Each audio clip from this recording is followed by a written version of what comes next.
Hello VIP. Uyu ni Kelly Mugarura from VIP TV. Uyu munsi rero twabateguriye filme 10 uyu entrepreneur wese agomba kuba yaramaze kureba. Izi filme twaba mwaziteguriwe n'aba VIP team. Coach KL akaba afite recommendations yakoze n'abandi bose muri VIP TV group. Tukaba twabonye ko izi film uyu entrepreneur wese cyane cyane wo mu VIP agomba kuba amaze kurebamo byibura 5 muri zo.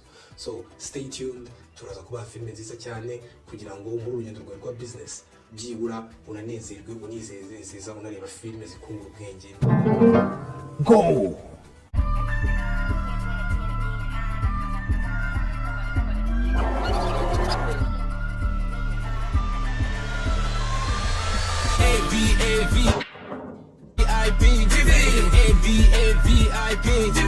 Turn your dreams to reality. Think different, live your legacy. Yes you can, yes you can, yes you can, yes you can. If you see it, you can have it in your pocket. ABAVIP TV, ABAVIP TV. Coach Gael. Izi filme rero twazihisemo dukurikije ibintu bine by'ingenzi kugira ngo umu entrepreneur cyangwa businessman abashe kuzazireba kandi zimuryohere duhereye kuri nimero ya 10 kugeza no kuri nimero ya mbere. So ikintu cya mbere twagendeyo twarebye niba filme koko irimo actual business, ese irimo business, ese uyu mu character cyangwa ese film is about a business cyangwa an entrepreneur umuntu ushaka gutera imbere. Hama ikindi kintu cya kabiri twagendeye kuri leadership cyangwa ubuyobozi. Ese iyi filme irimo ubuyobozi bugaragara, ese irimo ubuyobozi umu actor arimo aragaragaza kuyobora abantu aba muri imbere cyangwa abantu bamuri inyuma, mbega se birimo biragaragaza the character wa filme, ese arimo aragaragaza ko ari umuntu ukomeye. Haba ikindi kintu cya gatatu twagendeye ku mafaranga. Amafaranga money ni ikindi kintu twagendeye kugira ngo duhitemo izi filme. Ese filme irimo amafaranga menshi, ese imibare y'amafaranga iri muri izi filme ni imibare minini abantu bashobora kumva cyangwa umuntu entrepreneur ashobora kuba afite dreams zo kuzageza ayo mafaranga. Hama ikindi kintu cya kane twagendeye kuri box office cyangwa uburyo iyo filme yakunzwe, uburyo iyo filme yamenyekanye n'uburyohe bw'iyo filme muri rusange, izo umuntu yayireba iyi filme akanezerwa. So muri izo filme tugiye gutangira top 10. Filme rero ya 10, ku mwanya wa 10 dufiteho filme yitwa Margin Call. Iyi ni filme yasohotse mu 2011. Umu acteur wayo yitwa Zachary Quinton. Uyu ni umu acteur nawe usanga umenyereye yakinnye no muri Hitman inshyashya imaze gusohoka. So umu acteur kuva na kera usanga umenyereye, ariko iyi Margin Call igaragaza 2008 crisis yo muri Amerika, igihe habaga crisis ya stock market kubera the housing bubble.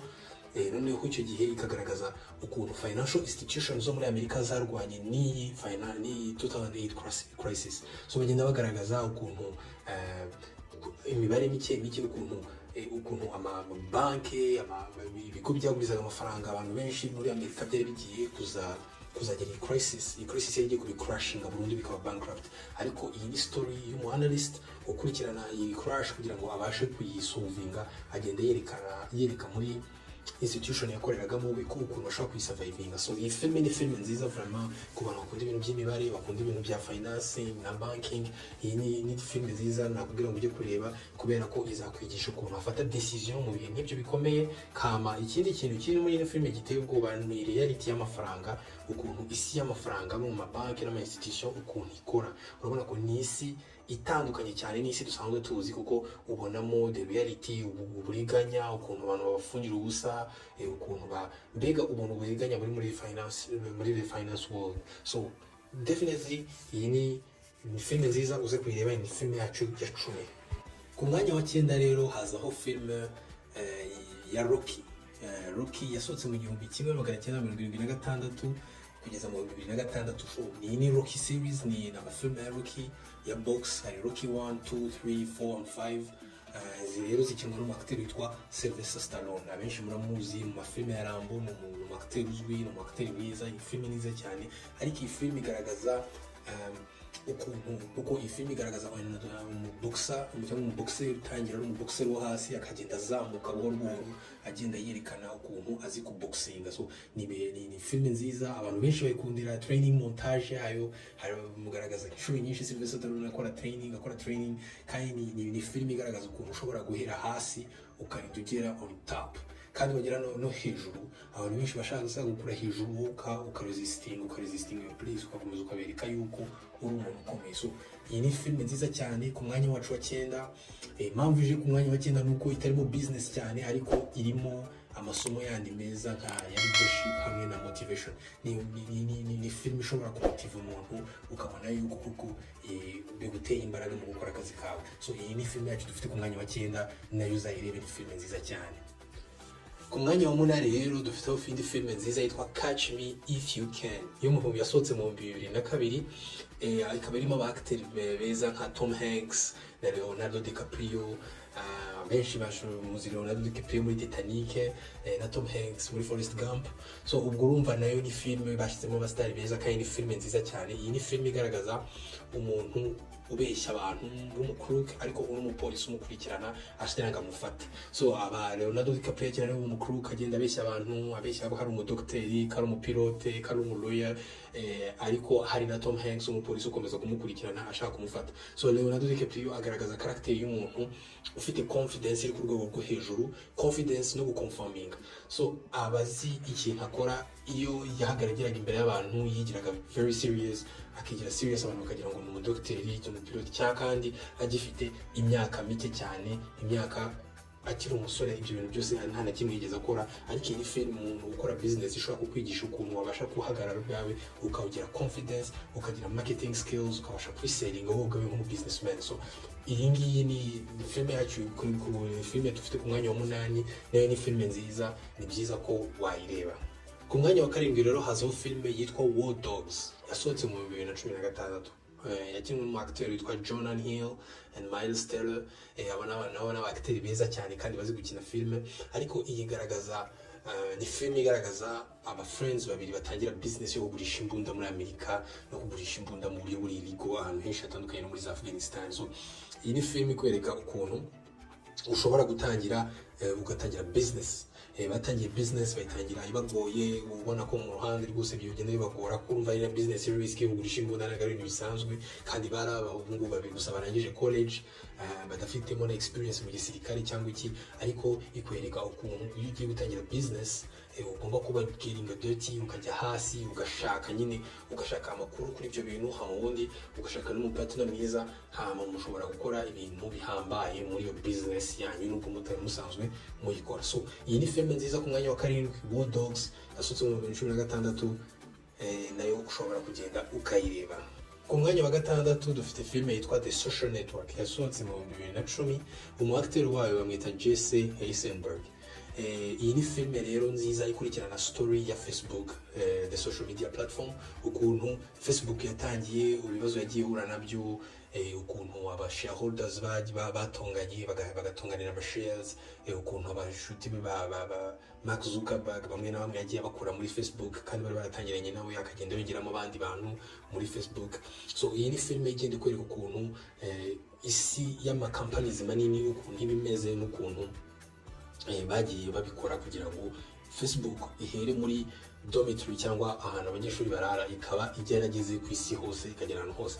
So iyi ni filime nziza, ni filime vraiment irimo drama, irimo acting nziza, irimo ibintu byose byiza, kandi iyi ni filime ishobora gufasha mu entrepreneur ku understanding, ukamenya market yawe ikintu ishaka, ukabati market yanjye irashaka iki ngiki, cyangwa kandi ukabasha no gufata ama decision udahubutse, kandi ugafata ama decision akwiye. So Social Network yo mu 2010, iyo nayo ni filime nziza umuntu ashobora kujya kureba.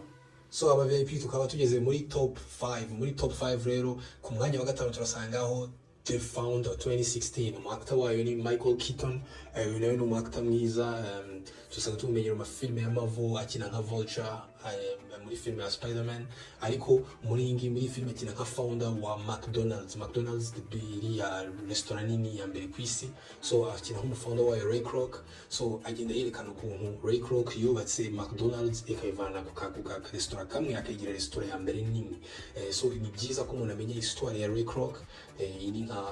Ni filime ikurikirana histoire ya Ray Kroc. So kandi Ray Kroc ari umu business magnate, umu business mogul, abantu benshi bakurikirana kuko bari bamuzi ku bintu bimwe na bimwe, azi kurusha ibindi bintu byose, yarazi gufite business strategy kandi azi no kwagura business yakayiscaling akayigira nini cyane. So iyi ngiyi ni filime nziza, aba entrepreneurs bakunda ibintu bya business bagombye kureba ewan, kandi ni filime nziza cyane aba VIP check it out. Ku mwanya wa kane rero mfite hariho filme yitwa The Pursuit of Happiness yasohotse mu 2006. Umu acteur wayo ni Will Smith umu acteur cyane uzi. So iyi ni filme y'ubuzima bw'umugabo witwa Christopher Gardner. Ni filme nayo ikurikira histoire y'umugabo witwa Christopher Gardner wari umu salesman ariko akaza guhinduka umuntu ucuruza ama stocks kuri US stock market.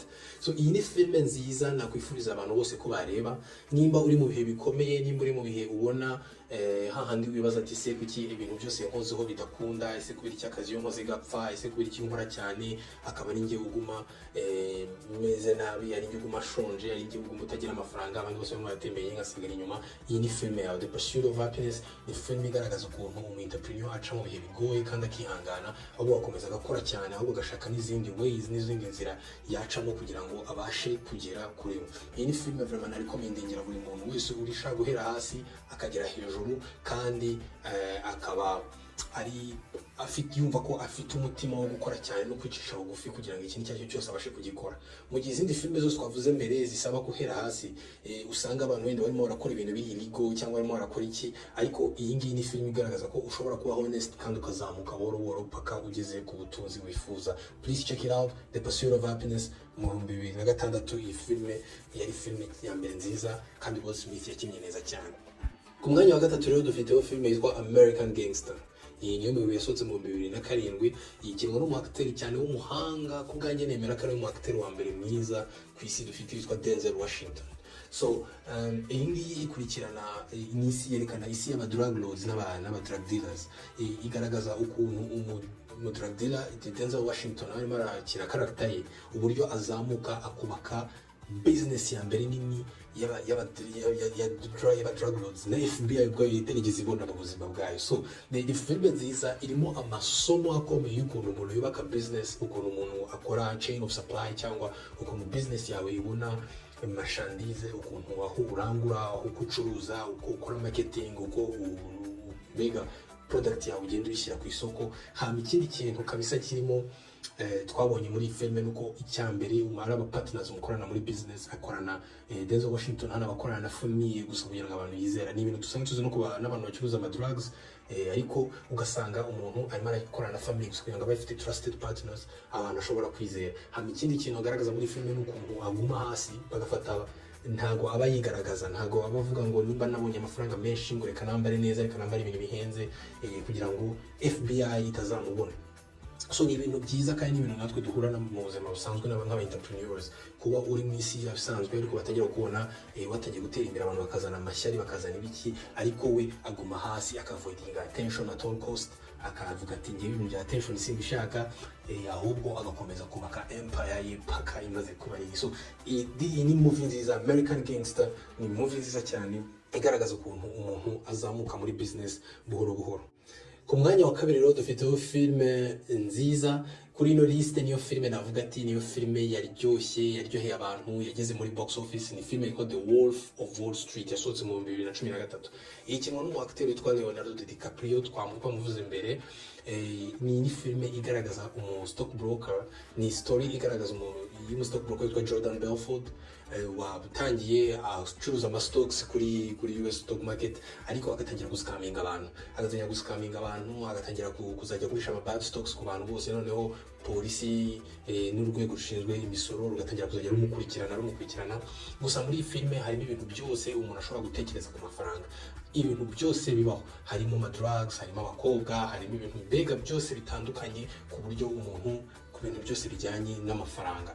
Iyi filme yerekana ukuntu amafaranga ahindura umuntu, yerekana ukuntu abantu babeshya kubera amafaranga, yerekana ibintu imico yose y'abantu iyo babonye amafaranga menshi kandi batabyiteguye.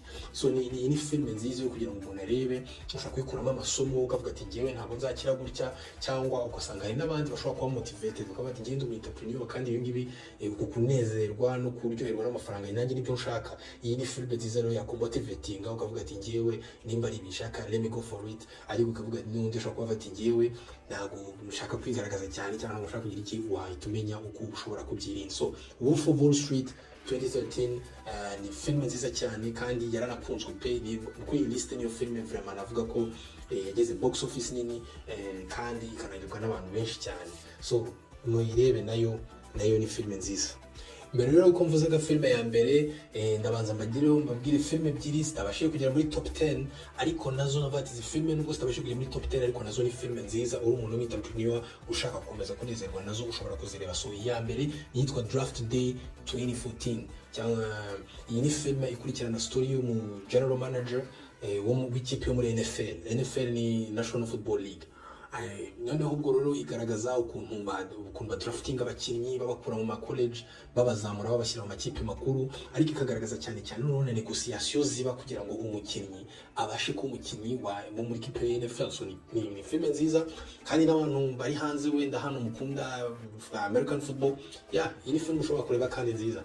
Iyi filime nayo yabuze umwanya buze igikantu gato kugira ngo ijye muri top 10, ni yitwa Coach Carter yo mu 2005. Iyi ni filime igaragaza mu basketball coach ucoachinga ikipe yo muri high school abana batoya, akabigisha abari ikipe yijagaraye, ikipe mbi cyane irimo abana bari mu magenga, abandi bana badakunda kwiga, abandi ariko Coach Carter akayizamo, ikinwa na Samuel L. Jackson akajyamo akayorganizinga neza, akayishyira ku murongo, igaragaza leadership, ikagaragaza gufacinga pressure. Umuntu Coach Carter ahura n'ibibazo byinshi ariko akihangana, agakomeza agapacifyinga abantu bakamutuka bakamubwira nabi, ariko agakomeza akihangana kubera ko yari afite intego ashaka kugeraho niyo kipe ya basket. So nayo ni filime nziza abantu bareba, Coach Carter 2005.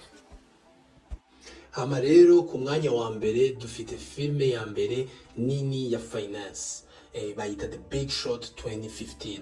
Irimo abastari benshi cyane nk'aba Brad Pitt, Christian Bale, Ryan Gosling. Iyi niyo filime nimba uri umu entrepreneur ukaba utarareba iyi filime byibura nka kabiri, ntago uramenya neza ukuntu entrepreneurship hamwe na analysis bigenda. So ibi ni filime nini cyane, ni filime irimo abastari benshi kandi ni filime y'amasaha 3, ariko ni filime igaragaza ukuntu economic crash mu 2008 yagenze step by step, ukuntu economy y'igihugu ushobora kwicwa n'ubusambo bw'abakomisiyoneri b'icyo gihe b'amazu n'ababrokers b'ama stocks, ariko ukuntu greed yari igiye kwica system y'isi yose kubera amadeni menshi bakomeje abantu muri 2008. So iyi ni filime umuntu ushaka ku understand ibintu bya business agomba kureba. Iyi ni filime yewe imaze kureba inshuro nyinshi cyane, n'abandi bose muri VIP team na Coach Gael tumaze kureba inshuro nyinshi. Ni filime tureba tukayisubiramo tukanayiganiraho uko nandwe no ngo filime gusa ahubwo imeze nka documentaire, kandi nawe ishobora kukwigisha ukuntu ushobora kumenya ese economy turimo y'iki gihe imeze gute. So definitely The Big Short yo muri 2015 no kuyireba, ni filime nziza cyane kandi ni filime ibasha kugusobanura neza uburyo economy iteye n'uburyo ushobora gufata imyanzuro kugira ngo wowe economy nimba igiye gukrashinga wowe ntuzakrashingane nayo, wowe ushake ubundi buryo uyicamo neza. So check this movie out, ni filime nziza ndi iri ku mwanya wa mbere, nibaza ko ariho wagahereyeho ujya gutangira kureba filime. Aba VIP rero tukaba tugeze ku musozo w'iki kiganiro cyacu, nizere ko ikiganiro cyacu cyabaryoheye. Izi zikaba zari filime 10 twarebye tukigaho tukaba izi filime zaba nziza, aba VIP bazirebye dushobora kuba atari filime za mbere nziza za business, ariko kuri twebwe ku byo twaganiriye no kuri ibintu bine nabanje kubabwira twagendeyeho, ari business, leadership, money hamwe na box office. Ibyo bintu bine ari byo tugendeyeho dusanga izi filime ku bwacu arizo filime 10 za mbere zishobora kugaragaza ubuzima bw'umu-entrepreneur hamwe na business. So nimba ikiganiro cyakuryoheye uduhe like, uduhe follow, sharing n'inshuti zawe, kandi nimba ubona hari filime twibagiwe cyangwa ari indi filime nayo wakunze ya business ushobora kuyishyira muri comment, abantu bakaza kuyicomment bakaza kuyireba nayo natwe tukaza kuyireba, uko twese hanga mu VIP kugira ngo twungurane ibitekerezo dukomeze tuzamurane. Kandi murakoze cyane, bye aba VIP, stay blessed.